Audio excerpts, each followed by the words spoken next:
So, when China announced its latest economic growth target, it left a lot of people in the West scratching their heads. The numbers just didn't seem to add up. Is this a superpower hitting a wall, or are we all just missing a key piece of the puzzle? Right away, you have major publications like The Economist calling it a defeatist target. The narrative was pretty clear. China was playing it safe, maybe even fumbling, leaving all this growth potential on the table. And this is the number at the center of it all, a target of around 4.5%. Now, remember, for decades we've seen China post these just jaw-dropping double-digit growth figures. So, yeah, to a lot of observers, this number looks like an engine that's starting to seriously sputter. Which brings us to the real question we need to ask. Is China actually failing, or is the West simply failing to understand a massive, fundamental shift that's happening just below the surface?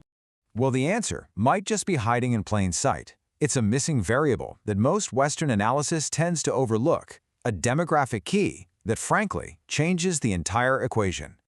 And it all goes back to the one-child policy. See, its deepest, most lasting impact wasn't just about population size.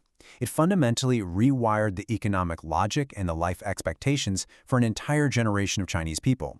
This rewiring created a family structure that is totally unprecedented in modern history.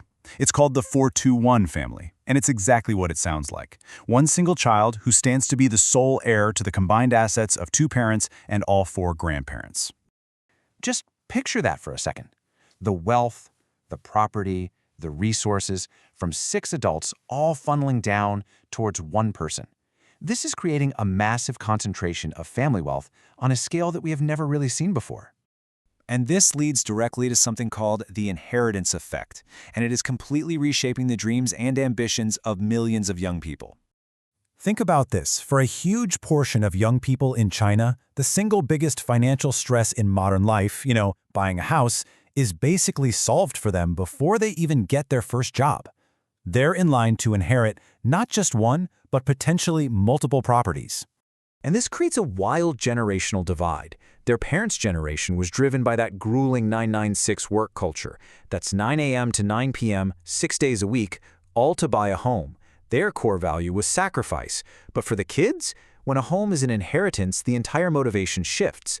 They have the financial freedom to lie flat, which is a popular term for rejecting the whole rat race. It's not about sacrifice anymore. It's about having agency and finding personal fulfillment. Now this is where Western analysis usually points and shouts, crisis. That's 16% urban youth unemployment rate. And on the surface, yeah, that looks like clear, undeniable proof of economic failure, right? But what if it's not just economic dysfunction? What if that number also reflects a kind of freedom?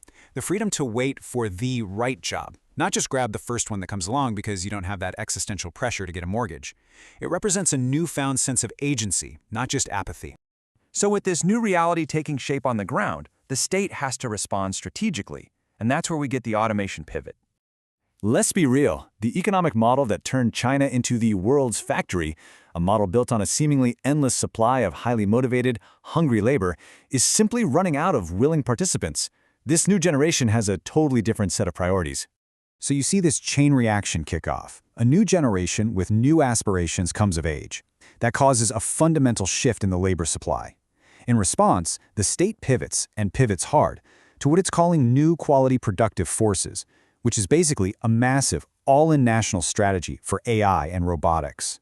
The goal is essentially to build the machines to do what people no longer can or no longer want to.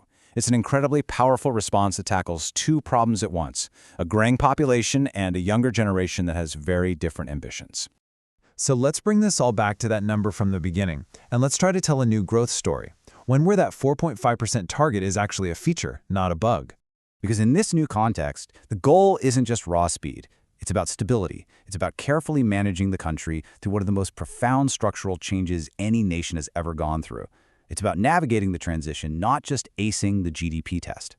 This really highlights the huge disconnect. The standard Western advice would be to stimulate demand, print money, offer cheap credit, do whatever it takes to chase that raw GDP growth. But China's strategy seems to be completely different. Manage this incredibly complex transition using AI and automation to build a foundation for higher quality, more structural growth in the long run. So I think the crucial thing to take away here is that the old playbooks might not apply anymore. China isn't just an emerging market. It's becoming something else, something new, a mature economy that is navigating a demographic and technological shift that is truly the first of its kind.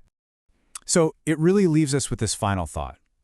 To truly understand the future of China's economy, should we just be looking at GDP reports? Or should we also be looking a lot more closely at the changing dynamics around the family dinner table?